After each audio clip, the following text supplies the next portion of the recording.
Install video for Epoch batteries, 48 volt, 105 amp hour, Limax series, LiFePO 4 lithium golf cart battery.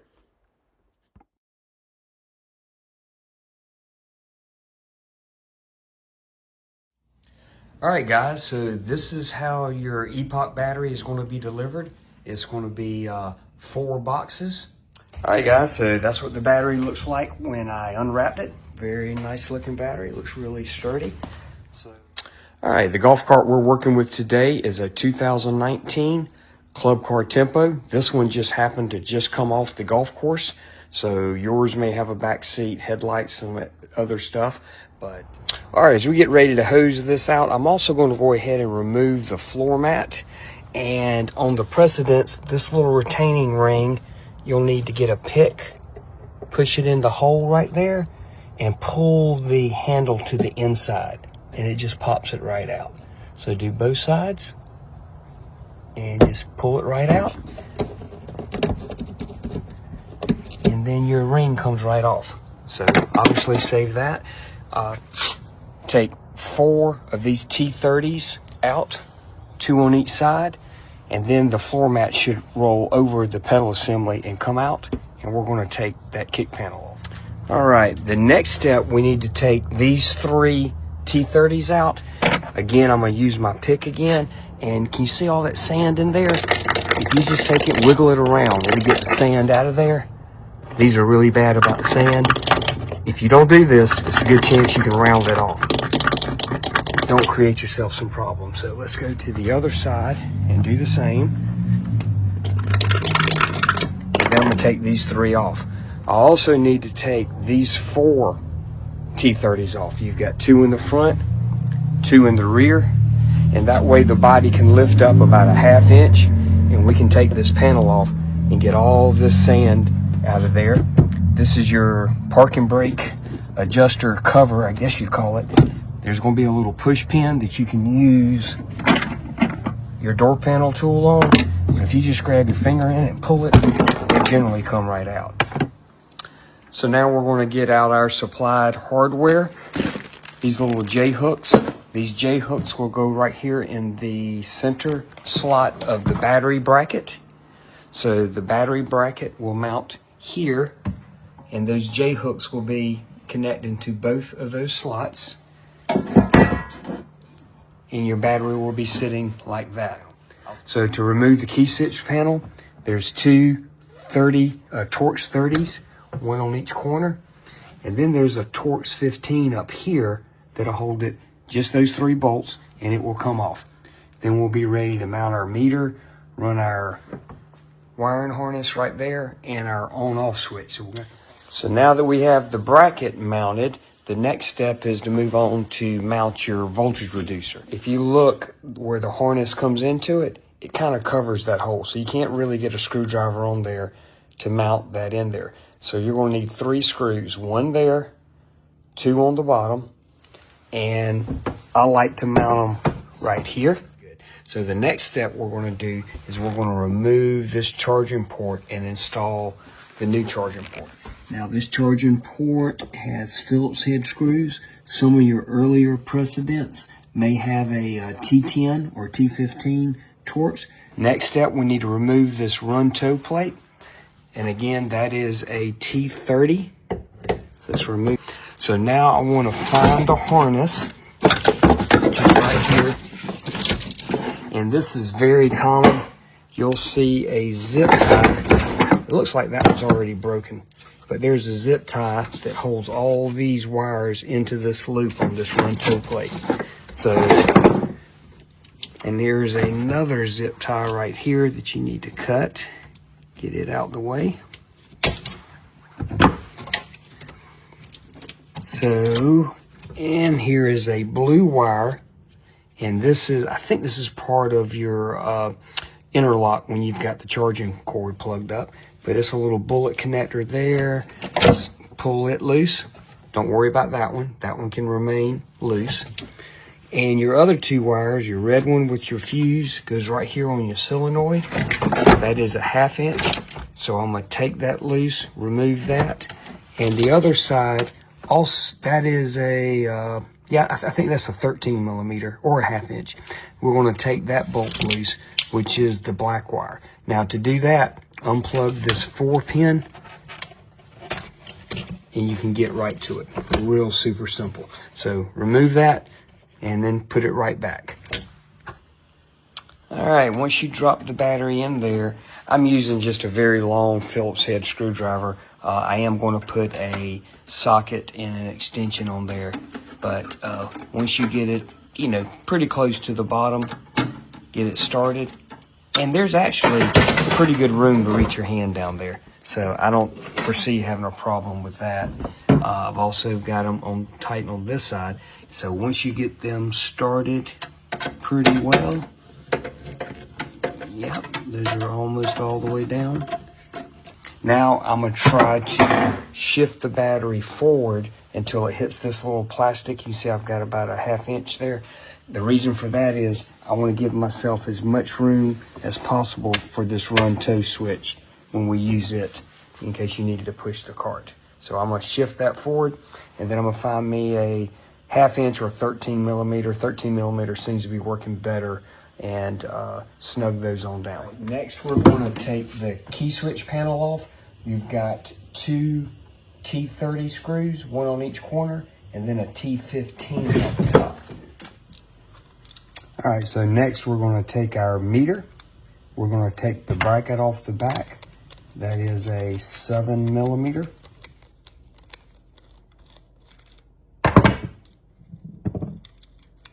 Hang on to that. And then we're going to find a place to drill a hole. Now, the size bit that I'm going to be using, and this one's been used a while, is a 2 3/64. Find out where the lens is, or a 52 millimeter. So it's just over a 2-inch hole. If you need to do a 2-inch hole and make it a little bit bigger, you can do that. So on the club car precedents, you're going to have 2 factory indentions. You're going to have one here, which is mostly used for a headlight switch, and that's probably where I'm going to put mine since I'm putting headlights. And the other one is right under where the steering column is. This is the ideal situation, and with that dimple, this is going to actually create a guide so it will not go crazy and walk all over the place. All right, the next step is we're going to grab our wiring harness, and this is the harness that plugs into your battery.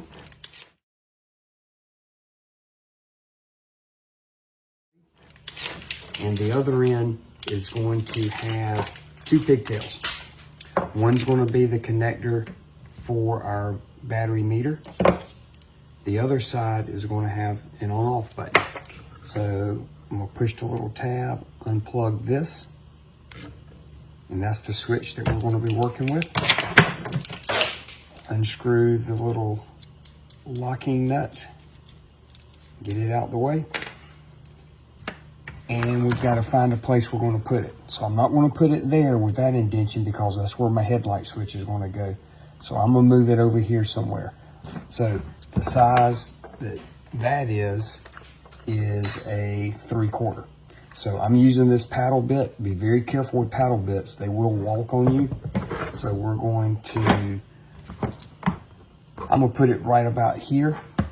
If I look behind there, there's nothing behind there that's going to get in the way.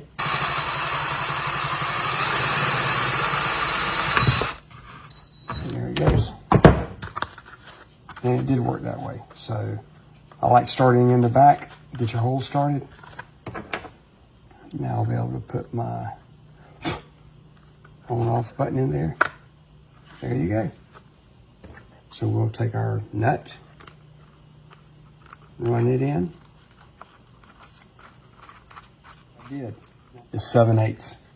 So I'm gonna snug that up just by hand. It's pretty snug right there. And I've got my on off button.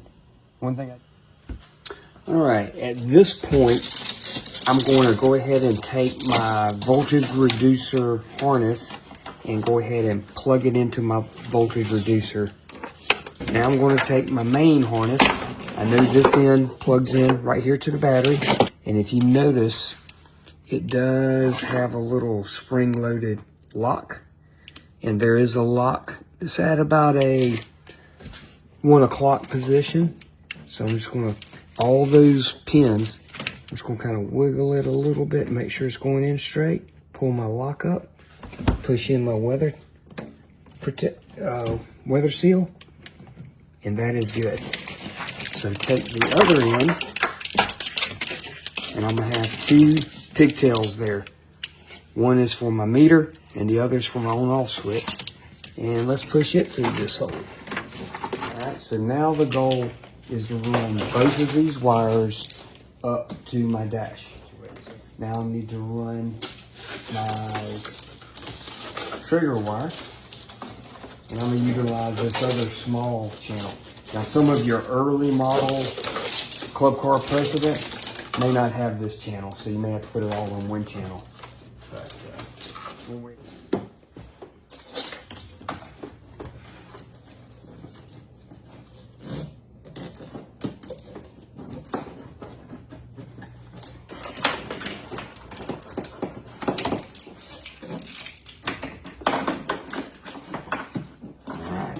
So now I'm ready to bring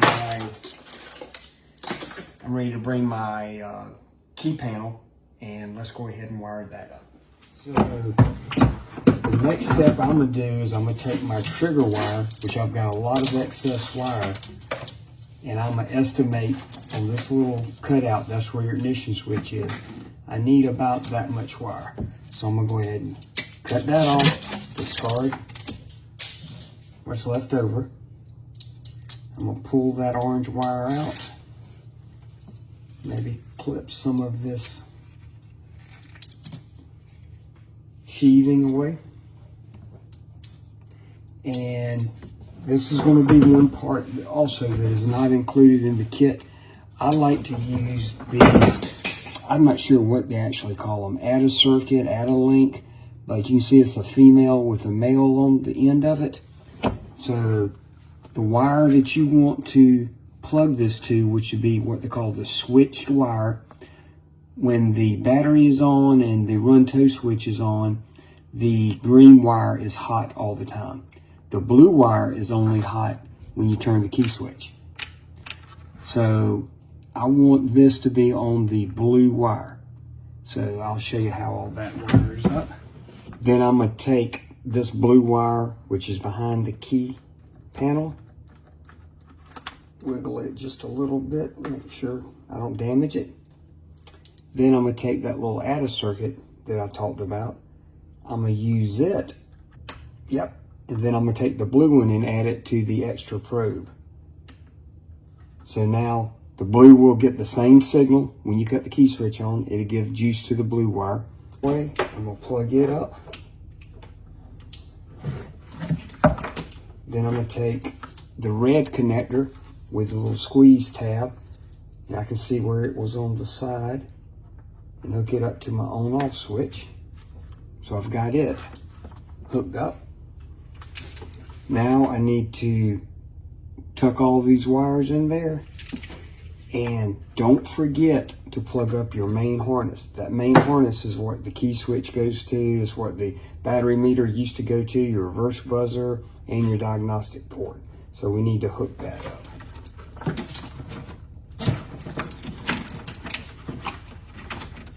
Where this little tab, remember the Torx 15? You're going to have to kind of slide it under and get it started first.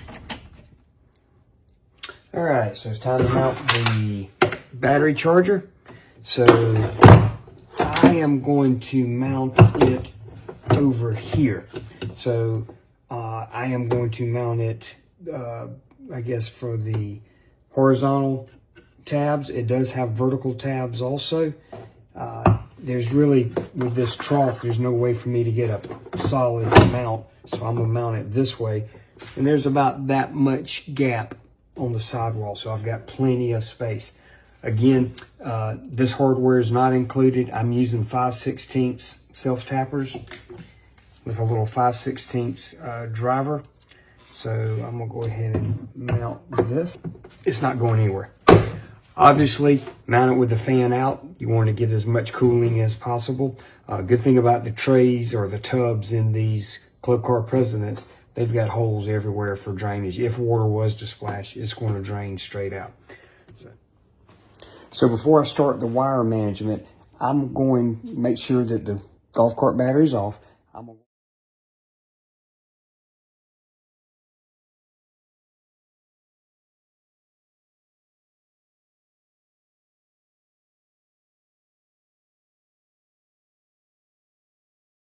The way you want to mount the cables to the battery, you want to put your thickest cable up against the battery. So obviously on my positive, my thickest cable is going to be the main power. The next thickest cable is going to be the red wire from the charger. And the last wire is going to be my yellow wire with my ring terminal that came from my voltage reducer harness. So everything is going to go on just like that. Same thing with your negative. So with your negative, and the negative cable is a little bit shorter, but the negative cable is over to the end. Thickest cable goes against the battery, and I'm gonna have my battery charger, battery negative. It's actually marked BAT negative. And then the thin black wire with the ring terminal for the voltage reducer. So we've got our wire management done. You see the chargers over here on the side. My voltage reducer is there. The charging port is installed. So these two wires here that did not have a ring terminal, remember the ring terminals went to the battery post. These two here will be hot, 13.5 volts when the key is on. So since I don't have headlights on this cart yet, I'm gonna go ahead and tape off these wires just to make sure they don't touch anything. So my next step, I'm ready to put my panel back on here. So remember I had 3 T30s that held it in place. I'm going to lift the body up with 2 hands, slide my panel, slide it back down. The edge of this body will fit right along in this groove right here. All right, so the next step, let's cut it on right here. You can see that illuminate. The battery illuminated. The gauge came to life. And this is not unusual with a fresh install to be about half charged. So 52.8 volts, that's about right, even though it's a 51 volt battery, 49% charged. And so at this point, let's plug in an extension cord and make sure that the charger plug, starts up. All right, so that's all you do is just plug up an extension cord. Let's see if that kicks on.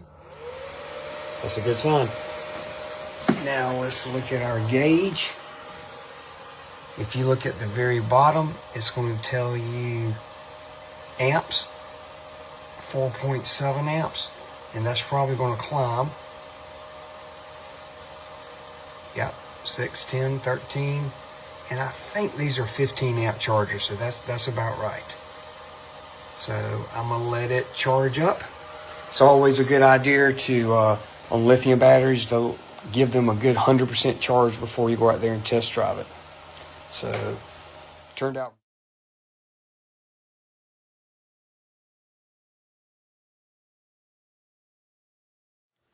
All right, here are all the tools that you're going to need for the install of this battery. So, this is a battery lifting strap, made a lot easier to get the old batteries out the way. If you don't have one, just get yourself a black bungee cord with the hooks on there. They'll do the same job. I did use a paintbrush to clean off some of the dust of the controller behind there. If you don't clean it, don't worry about it. I do like using a cordless drill. It makes some of the removal and reinstall a lot faster, but if you've got hand tools, that'll be fine. Some of the torch that you're going to need, that's a T15, and that will go right here at the top of the key switch panel. There is a T30 for various places. The key panel, also here on your side seals. That is a pick I used that when I took the trim ring off of the charging port. A 3/4 hole saw, whether it's a paddle bit like this or a different type, that is for your on-off switch, which works great. That is a 5/16 nut driver, because I did use 5/16 hardware to mount the charger to the bottom of the tray. So again, you don't have to have a nut driver. You can probably figure that out with a socket. 3/8 ratchet and an extension. This is so we can get to the bolts on the side of the battery. And those bolts were 1/2 inch. I did use a 13 millimeter on a few of them, but a 1/2 inch and 13 millimeter are so close. Just, figure out from your toolbox which one works better for you. That's another 13 millimeter that I used. This is a door panel removal tool. It makes it a lot easier taking these side panels off without tearing them up, but that's a handy tool to have if you don't have one. A Phillips head bit or a Phillips head screwdriver, and I just used 2 different ones. Some of these I put in my cordless drill. This is a 7/8 socket, and I use this to tighten the bolt behind the on-off button. This is a long Phillips screwdriver, and that helped me get the bolt started for the battery underneath here.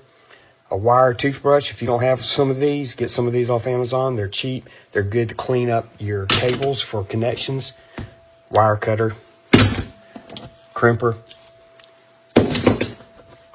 This is a 7 millimeter nut driver. I use this to tighten the retaining bolt at the back of the gauge. And I've got a 1/2 inch and a 13 inch open end, closed end wrench. I believe 1/2 inch fit everything, but I had them both laying on the desk, or the workbench. So I wanted to show you that I did use both of those. A box cutter to cut all those boxes open. And then some good duct tape to tape your wiring harness under your floor mat.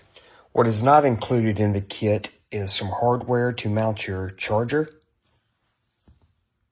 hardware to mount your voltage reducer, and this optional connector to use your trigger wire. These things are not very expensive, can be purchased at your local hardware store or even Amazon.